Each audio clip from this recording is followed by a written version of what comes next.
Madalas ka bang tumawag sa mga santo at santa?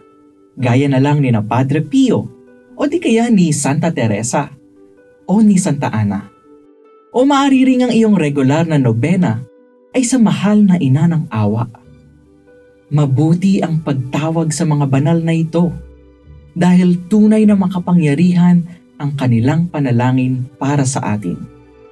Pero pinapaalalahanan tayo ng mabuting balita natin ngayong araw na ang tunay na tumutugon sa ating mga panalangin, ang tunay na nagbibigay sa atin ng mga grasyang kailangan natin ay ang Diyos.